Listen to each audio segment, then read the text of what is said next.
영혼의 쉼터를 방문해 주신 여러분 반갑습니다. 이정길 목사입니다. 내일 모레 설 명절이 되네요. 우리 모두 행복하고 풍성한 설날 명절 잘 보내시기 바랍니다. 그리고 소외된 이웃들이 보였으면 좋겠습니다. 연약한 가족들이 보였으면 좋겠습니다. 그리고 오늘이 있게 하신 하나님께 감사하는 시간이 되었으면 참 좋겠습니다. 그래서 하나님에게 힘을 얻어서 행복하신 분들은 더욱 행복한 날들이 계속 이어졌으면 좋겠습니다. 그리고 연약하거나 병이 있어서 누워 계신 분들이 계시다면 하나님의 은혜를 입어서 얼른 일어나셔서 회복되셔서 복된 시간들을 누릴 수 있는 은혜가 있기를 예수님의 이름으로 축원을 드립니다. 오늘은 사도행전 20장 17절로 35절 말씀을 중심으로 해서 세상 사는 이야기, 곧 우리들의 인생 사는 이야기를 한번 해보려고 합니다. 그 중에 그 본문 35절을 제가 잠깐 읽어드리면, 범사에 여러분에게 모본을 보여준 바와 같이 수고하여 약한 사람들을 돕고, 또 주 예수께서 친히 말씀하신 바 주는 것이 받는 것보다 복이 따심을 기억하여야 할지니라라고 말씀하고 있습니다. 여러분들도 다 아시다시피 사도행전의 기록은 예수님, 또 십자가, 복음, 또 교회의 설립, 그리고 기도와 섬김, 이것을 중점으로 해서 기록이 들어가고 있어요. 근데 오늘 본문 앞뒤를 보면 사도 바울이 3년 동안 머물던 또 섬기던 에베소 교회 장로들을 불러다가 만나면서 부탁을 드리고 있는 기록이에요. 무슨 부탁이냐 하면 사도 바울이 떠난 이후 아마도 다시는 돌아오지 못할 것이다 라는 마음이 들었나 봐요. 그래서 자기가 없을 때에 에베소 교회를 잘 섬겨주세요 라고 부탁하는 것입니다. 이 본문을 읽고 여러분과 오늘 나눌 말씀을 묵상을 할 때에 이런 생각이 들었어요. 그렇구나. 우리는 나 자신을 위해서, 나의 복락을 위해서 신앙생활을 하고 있다고 생각하고 있지만, 조금만 넓게 생각하면 내 가족과 내 이웃과 내 마음속에 들어와 있는 내 사랑하는 형제 자매들에게 어떻게 하나님을 믿어야 한다, 어떻게 교회를 섬겨야 한다라고 부탁을 할 수 있을까, 부탁해야 할까, 그런 생각을 가졌으면 좋겠습니다. 이제 사도 바울은 예루살렘에 들어가게 되면 많은 고난을 당할 것을 이미 알고 있어요. 그래서 에베소에 있는 장로들을 불러다가 부탁을 하지만 사실상 부탁을 뛰어넘는 다시는 보지 못할 고별 설교를 지금 하고 있어요. 그래서 본문 몇 구절을 살펴보면 자기가 에베소 교회를 어떻게 섬겼는지를 이야기하고 있습니다. 19절에서 모든 겸손과 눈물이며 유대인들의 간계로 말미암아 당한 시험을 참으면서 주를 섬겼다라고 이야기를 하고 있어요. 곧 예수님과 복음을 증거하기 위해서 모든 것을 다 내려놓고 참으면서 눈물을까지 참으면서 섬겼다라고 말씀을 하는 것이죠. 복음 증거와 죽어가는 영혼 구원을 위해서 자기의 모든 것을 다 드렸다라고 이야기하고 있습니다. 그리고 24절에서 환란이 기다리고 있는 예루살렘에 가고 있는 자기의 심정을 토로를 합니다.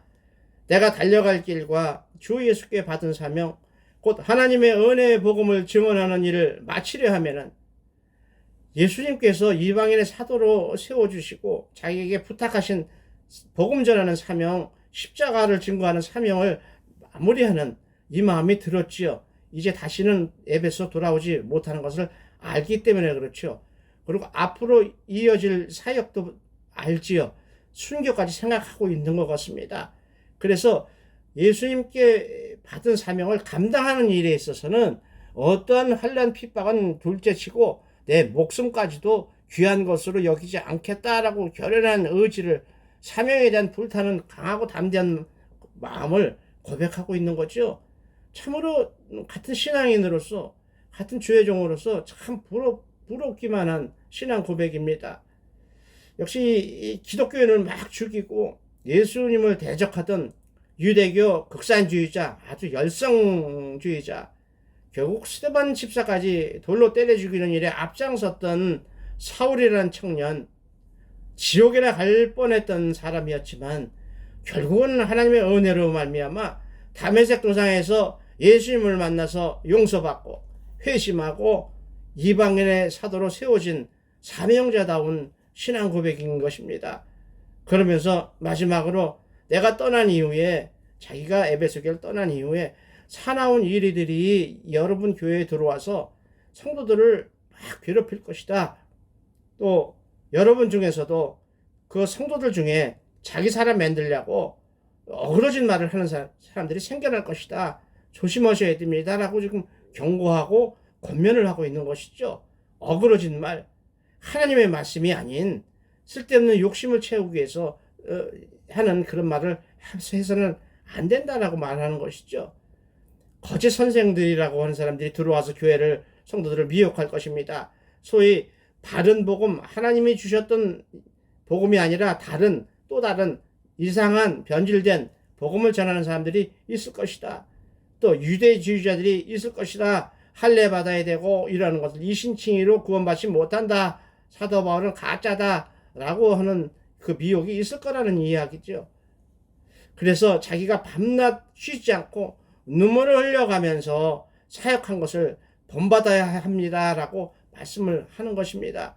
그러면서 범사에 여러분에게 모본을 보여준 바와 같이 수고해서 약한 사람들을 돕고 자기처럼 교회를 열심히 섬기고 또 주 예수께서 친히 말씀하신 바 주는 것이 받는 것보다 복이 있다 하심을 기억하라라고 당부하고 있습니다. 장로님들한테 당부하는 것이죠. 무슨 얘기죠? 받는 것보다 주는 것이 복이 있다는 것을 알고 기억하고 행동하게 된다면 탐욕스러운 행동은 아마도 하지 않을 것이다 라는 마음을 담긴 권면인 것으로 생각이 듭니다. 그런데 2000년이 지난 훗날이죠. 그 말씀을, 주는 것이 받는 것보다 복이 있다 하신 예수님의 말씀을 기억하고 그 말씀을 붙들고 하나님의 사역에 동참한 사람이 생각나서 사람 사는 이야기를 해보려고 한 것입니다. 얼마 전에 제 아이가 많이 아팠어요. 그래서 세브란스 병원에 갈 일이 생겨서 그 병원 로비에서 몇 시간을 앉아서 기다리고 있었는데 120년이 걸린 세브란스 병원의 역사 또 배경, 이것을 홍보하는 영상이 올라왔어요.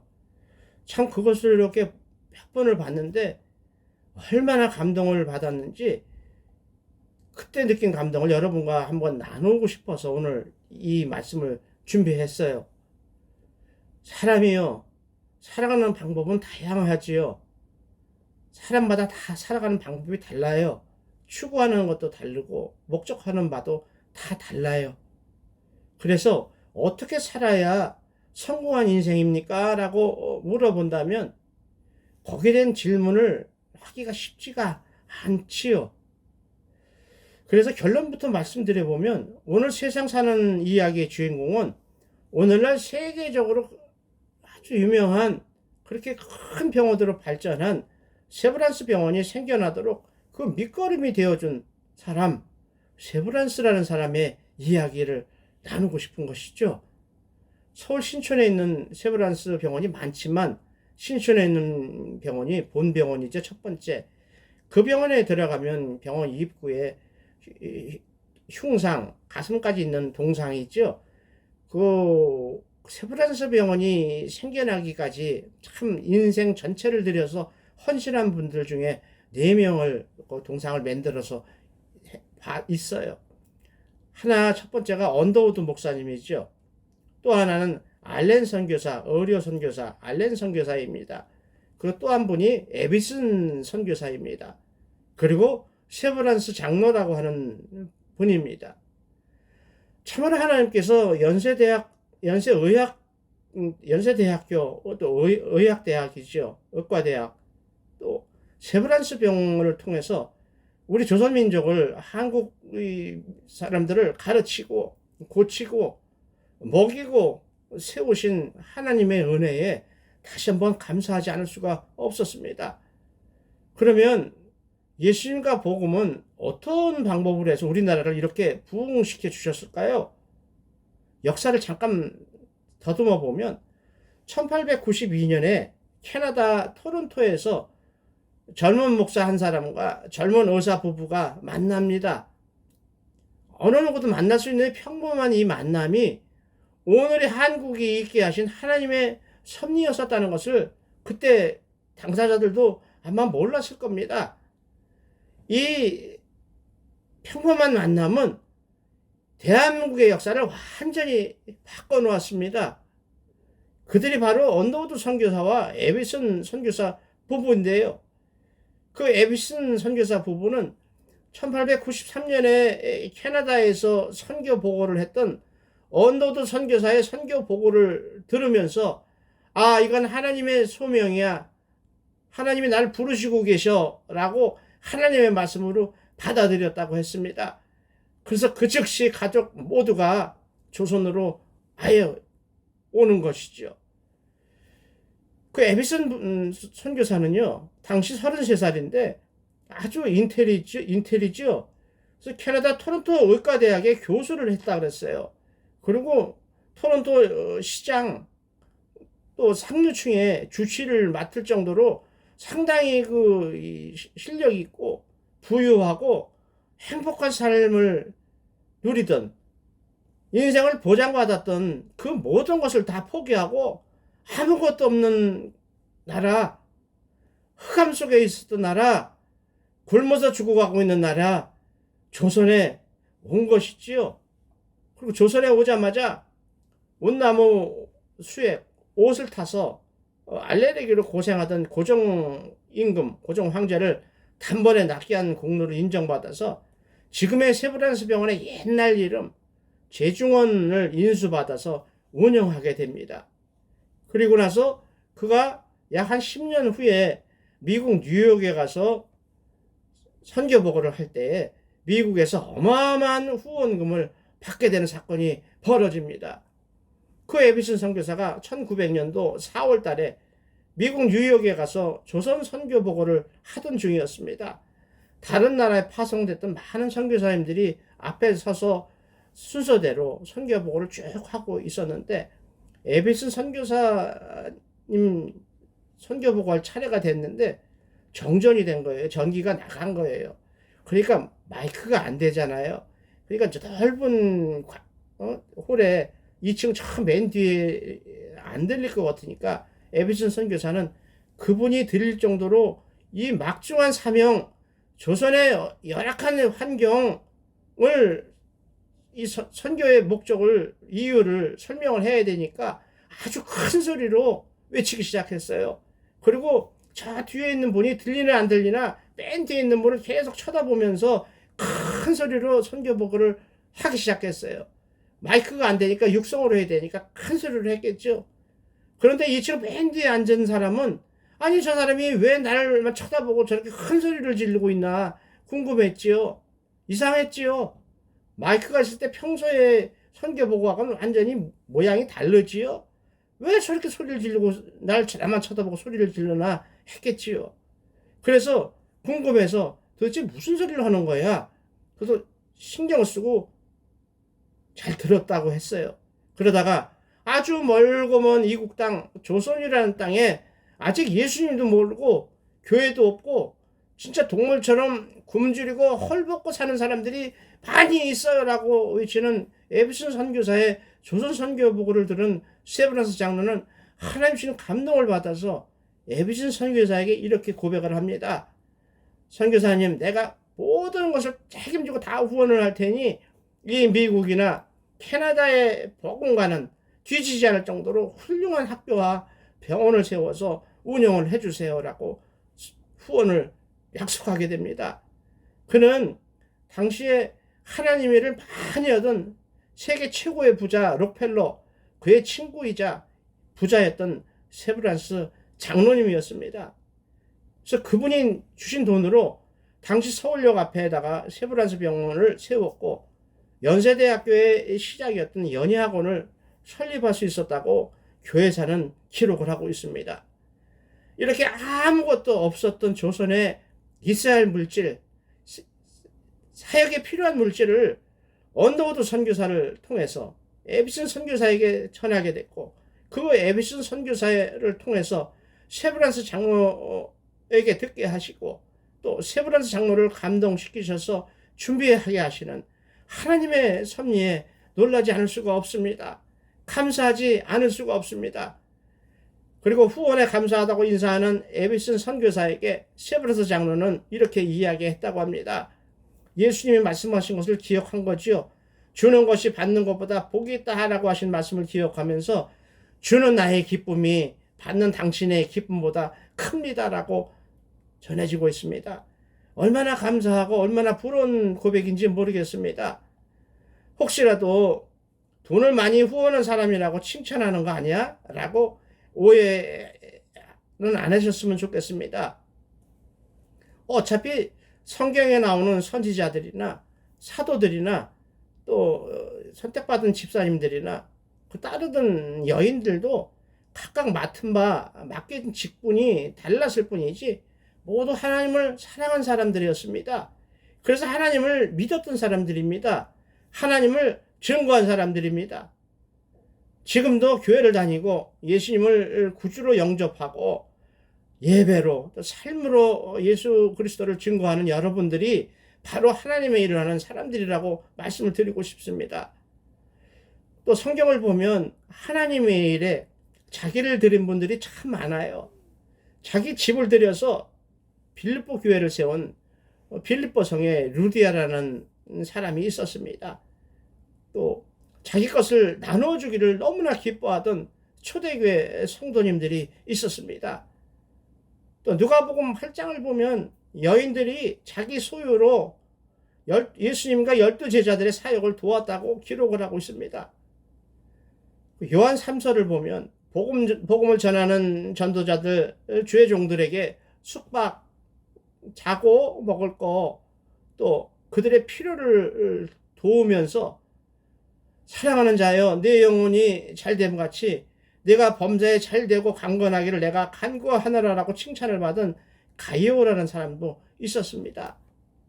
또 5,000명이 먹고도 12광주리가 남았던 오병이어의 기적이 일어난 것도 떡 5개와 물고기 2마리를 자기가 먹지 않고 하나님께 드린 어린아이의 섬김으로 시작되었다는 것을 우리는 기억할 수 있기를 원합니다.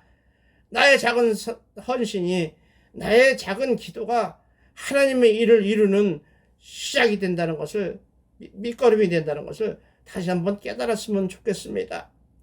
그리고 마태복음 26장을 보면 죽었다가 다시 살리심을 받게 될 나사로라는 사람의 누이 동생 마리아가 향유옥과 그 비싼 것을 깨뜨려서 예수님 머리에 부어드리는 섬김도 기록되어 있습니다. 더구나 집과 가족도 다 버리고 물고기 잡던 그 비싼 배까지도 다 내버려 두고 예수님을 따라서 하나님의 일을 하고자 했던 베드로와 사도들이 있었습니다. 그런 베드로가 예수님이 부자가 하나님 나라에 들어가는 것을 낙타가 바늘기에 들어가는 것보다 어렵다라고 하시는 말씀을 듣고는 당황해서 예수님에게 이렇게 이야기를 하죠. 보소서 우리가 모든 것을 버리고 주를 따랐나이다 라고 불평합니다. 그렇게 말씀하시면 우리가 얻을 게 무엇이 있겠느냐라는 말씀이겠지요. 이에 대해서 예수님은 마가복음 10장에서 이렇게 말씀하십니다. 나와 복음을 위하여 집이나 가족이나 전토 곧 땅이지요. 땅을 말하는 재산을 다 버린 자, 포기한 자, 헌신한 자는 죽은 후에 받는 것이 아니라 죽은 후가 아니라 살아있는 현세에서 헌신했던 포기했던 땅이나 가족이나 자식이나 100배나 받고 내세에서는 영생을 받는다고 말씀을 하고 계십니다. 그런데 하나 더 해서 그러나 박해를 겸해서 받는다라고 참 말씀을 해주셨어요. 그 말씀은 뭐지요? 복을 헌신했던 것에 대해서 보상을 받는다. 그런데 박해를 겸해서 받게 될 것이다 라고 말씀을 하신 거예요. 그만큼 자기 거라고 하지만 자기 소유로 하나님 일을 하는데 사용한다는 것이 그렇게 쉬운 일이 아니라는 것을 말씀해 주시는 것 같아요. 또 그렇게 하는 것을 세상이 싫어한다는 말이겠지요. 그래서 하나님을 믿고 섬기는 일에는 어떤 등급이 잘했다 못했다 크다 적다가 없다는 것이죠. 하고 있는 일, 맡김을 받은 일이 그 규모나 모양이 차이가 있을 뿐이죠. 결국은 하나님의 일을 한다는 것에서는 똑같다는 이야기죠. 그런데 우리는 오늘 이런 사건을 보게 되면 언더우드 선교사가 더 유명하신가? 아니면 에비슨 선교사가 더 훌륭할까? 아니면 후원을 많이 해주신 세브란스 장로님이 후원자가 더 훌륭할까? 라고 생각할 때도 있지만 그분들에게 맡겨주신 사명을 잘 감당하신 분들이다 라고 생각하는 것이 아마 옳지 않을까 그렇게 생각을 했습니다. 좀 다른 이야기인데 얼마 전에 제 사무실에 있던 고구마가 싹이 났어요. 조그맣게 순이 나서 이파리가 조금 이쁘게 났어요. 그래서 먹지도 못하고 그래서 그 부분을 잘라서 조그만 화분에다가 심었습니다. 근데 이파리가 이쁘게 나오더라고요. 그냥 먹었으면 그만이었죠. 아무 일도 없었을 텐데 싹이 나고 이파리가 나오는 것을 보니까 새삼스럽게요. 목사인 저한테도요. 새삼스럽게도 살아있는 생명, 눈에 보이지 않는 생명, 보이지 않는 세상에 대한 질문이 생기기 시작했어요. 참 멋있지요? 그 말라 비틀어진 고구마, 그 속에 어디에 저렇게 예쁜 이파리가 숨겨져 있었을까? 예쁜 보라색의 조그만 싹이 숨겨져 있었을까? 라고 생각을 하니까 참 우주 만물을 창조하시고 우리에게 생명을 주시고 우리의 생명을 붙잡고 계시는 하나님의 은혜가, 하나님의 역사가 다시금 생각나게 하고 눈에 보이지 않지만 실제로 계시는 영적 세계, 곧 하나님이 계시다는 것을 저로 하여금 깨닫게 하신 사건이었습니다. 하나님은 성경을 통해서 우리와 함께 하신다고 약속하셨습니다. 그리고 기도를 들으시고 가장 선한 것으로 응답하시는 분이십니다. 지금 드리고 하자 하는 얘기가 120년 전에 일어났던 일들입니다. 그런데 그 홍보 영상에서는 참 재미있게 편집을 했어요. 타임머신이라고 하는 시간을 초월하는 것이죠. 우리가 영화를 보면 타임머신을 타고 옛날에 120년 전에 세브란스 장로가 지금 2024년도 지금의 서울에 온 것으로 나오는 거지요. 그러면서 이분이 정말로 세계적으로 가장 훌륭한 세브란스 병원을, 그렇게 발전한 세브란스 병원을 보고는 기뻐하는 장면이 나와요. 물론 당시 에비슨 선교사가 행했던 조선 선교 보고를 듣고 하나님이 주신 감동으로 결정한 일이었겠지만 그 많은 상상을 초월하는 그 많은 후원금을 내놓은 곳이 이제 보니까 정말 올바른 결정이었다라고 기뻐하는 그 모습이 제 눈에 들어왔어요. 얼마나 가슴이 뛰었는지 모릅니다. 그러면서 그분은 이렇게 말씀을 마무리합니다. 이제 여러분, 누가 제가 행한 이 바통을 이어받아서 하나님의 일을 하시겠습니까? 라고 하면서 영상은 마무리됩니다. 참 감동이지요. 120년 전에요. 흑암, 또 가난과 미신에 묶여서 소망 없이 살던 이 불쌍한 이민족을 하나님께서 구원하시는 일에 아주 귀하게 쓰임받았던 세브란스 장로입니다. 과연 그러한 기도를 하나님께서 들으시고 가장 선한 것으로 응답하신 것이 오늘날 대한민국이고 오늘날 우리나라 교회의 역사이며 세브란스 병원의 역사입니다. 그래서 이 나라가 선교 대국이 되었으며 세계 10대 강국으로 성장하는 밑거름이 되었던 실제로 있었던 역사의 한 장면인 것입니다. 그런데 안타깝게도 요즘 우리 눈에 보이는 120년이 지난 요즘의 한국은 어떻습니까? 행복하십니까? 평안하십니까? 안전하십니까? 소망이 있으십니까? 하나님께서 베푸셨던 구원, 자유, 풍성, 모든 은혜 다 감격 다 잃어버리고 또다시 그때처럼 1900년 이전에 그때처럼 흑암에 헤매는 사회가 돼버리고 말았습니다. 예수님도 모릅니다. 복음도 모릅니다. 왜 믿어야 하는지도 모릅니다. 관심도 없습니다. 그리고 사랑하지 못해서 비전도 없이 소망도 없이 그저 세상 것을 더 가지려고 더 먹으려고 다투는 사회가 돼버리고 말았습니다. 하나님이 베푸셨던 천국 소망을 잃어버렸다는 무서운 현실이 보이기 시작합니다. 사랑하는 여러분, 여러분들이 사랑한다는, 여러분의 목숨을 주면서까지 사랑한다는 후손들, 여러분들의 자손들에게 예수님을 증거하고 복음을 전해줄, 영생이라는 생명을 전해줄, 증거해줄 건강한 교회, 건강한 목자들이 아직도 얼마나 남아 있습니까? 그 옛날에는 이 땅을 위해서, 죽어가는 이 땅의 영혼들을 위해서 하나님께서 미국이나 유럽 기독교 국가의 선교사들을 이 땅에 보내셔서 그들로 헌신하게 하시고 수고하게 하시고 피 흘리고 땀 흘리게 하셔서 우리를 섬겨주게 하셨습니다. 그러나 이제는 누가 이 사정을 널리 알리고 헌신해서 다시금 하나님에게 은혜를 입어서 다시 한번 이 나라 이 민족이 부흥하도록 하겠습니까? 진정한 선교대국이 될 수 있도록 하나님이 사용하시고 하나님이 복주시고 그로 말미암아 부흥하는 대한민국이 되도록 누가 그 일을 감당하겠습니까? 그래서 조금 전에 이야기했던 것처럼 이어달리기 경주처럼 뒷사람한테 전해주는 바통, 그 세브란스 장로가 건네주는 바통을 이어받을 사람이 있어야겠다라고 생각을 했습니다. 우리가 하나님께 드리는 기도, 여러분들이 드리는 기도요, 꼭 여러분들이 살아생전에 이루어지는 것을 보셔야만 기도 응답이라고 생각하십니까? 하나님께서 여러분들이 올리는 기도에 응답하면 되는 거 아닙니까? 오히려 하나님의 때에 이루어지는 것이 더 당연한 거 아니에요? 세브란스 장로가 드렸던 후원과 더불어서 했던 그 기도, 소망은 약 120년에 걸쳐서 단계적으로 이루어져서 오늘날 활짝 꽃이 폈다고 볼 수 있는 것이지요. 그러나 그렇게 믿고 기다릴 수 있었던 그 힘은 어차피 우리는 이 세상이 끝이 아니지요. 우리는 영원한 하나님의 나라까지 가서 영원히 살 하늘 백성이기 때문입니다.